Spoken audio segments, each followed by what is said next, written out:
Civil society groups and unions are turning up the heat ahead of the State of the Nation address on Thursday. They'll be announcing their Year of Mass Action campaign. eNCA's Aviwe Mtila joins us with the very latest. Good morning, Aviwe. So you have civil unions as well as civil society as well as unions that will be announcing their Year of Mass Action. Just talk to us about this. Morning, Fundo. Of course, all of this is just 2 days ahead of the State of the Nation address. Civil society groupings, unions are right here in Auckland Park, in fact, just to voice out what they'd want to hear from the president. In fact, I'm going to step out just so you can read some of the placards on the ground here, which say, one of them, we demand mass public work on decent wages. Another one, of course, which is a headache to many in the society, end load shedding now. And another is the basic income grant of 1,500 Rand. In fact, it's something that I want to touch with Princess Majola from the Assembly of the Unemployed. Just to find out, Swam, thank you for joining us at eNCA. You're calling for a basic income grant to move from 350 Rand to 1.5. Where is the additional 1,150 Rand going to come from? Thank you so much for having me. The $1 million answer to that is tax the rich. And by us saying that tax the rich, we mean cooperatives of private companies. Those are the people that should be taxed so that we can get the 1.5 basic income grant that we want. Okay. And already the president is struggling with the 350 Rand basic income grant. What are you wanting as Assembly of the Unemployed heading to the State of the Nation? What do you want to hear from the president? If you remember very well, the 1.5 or the basic income grant was something that was introduced in 1997 by the same government, the same ruling party. It was on that white paper of the social welfare. So it's something that they have been talking about, debating about from 1997. So why is it hard to implement it now? At the time, at the peak where people are unemployed, where the high rate of unemployment in South Africa is very critical. So we are saying to the president and his MPs or his cronies, make sure that you implement the 1.5 basic income grant in South Africa now, because this actually means 50 Rand per day. I mean, no one can survive on 50 Rand per day. So, I mean, they can't be telling us of the SRD grant.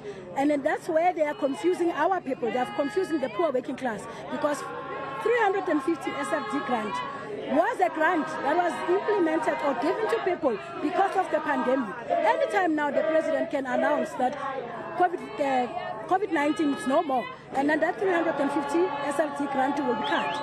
And we still know that we still have problems with people who should be benefiting from that 350, but they are being declined. Yet we have government employees who are earning that money. So we are saying it's enough, it's enough. They can't be running around and dodging just to give people 50 Rand a day. Enough is enough there from the Assembly of the Unemployed. Clearly putting it there that they want the basic income grant to move from the 350 Rand that is currently in, be upped by another 1,150 to be 1,500 Rand. In fact, now let me move and bring in Pinky Mashuane. She is from the United Domestic Workers Movement. Thank you for joining us at eNCA. State of the Nation on Thursday. What specifics do you want to hear from the president? Thank you for having me. As domestic workers, a lot has been happening in the sector. I want to take it back to the time of lockdown, COVID-19. Domestic workers were neglected and ignored by the president. We sent our submissions and our petitions that some domestic workers are not allowed to go to their families, are kept by the employers against their will at the properties. Others were denied to get access to their medication from the clinics because they say your people got COVID. We sent the letters to the minister, to the president. We've never heard anything about from the president. And also, as we speak now, domestic workers have been mauled to death by the peoples. Domestic workers are dying. Domestic workers are getting injured on duty. The COIDA amendment bill is sitting with the president, waiting for his signature. And because it doesn't affect him, maybe that's why he's not signing. But for poor domestic workers who have been denied the right to claim from the compensation fund, president's signature means a lot. I'm calling on the president to sign COIDA amendment bill into act, because Domestic workers are killed by pit bulls. We don't hear them on top. They're speaking about domestic workers. They see it on social media. There's Lungis Nkejis who was killed by 3 pit bulls while doing garden at work. There's nothing that they are saying. We are invisible, but one thing for sure, we are not voiceless.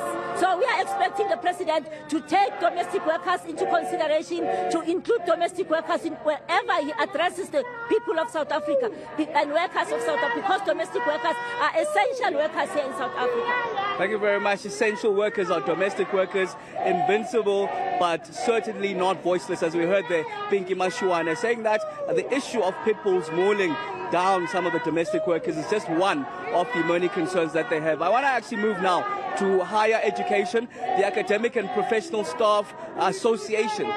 Thank you for joining us, Professor. Just your key points that you want to hear from the president on Thursday when he addresses the nation at 7 p.m.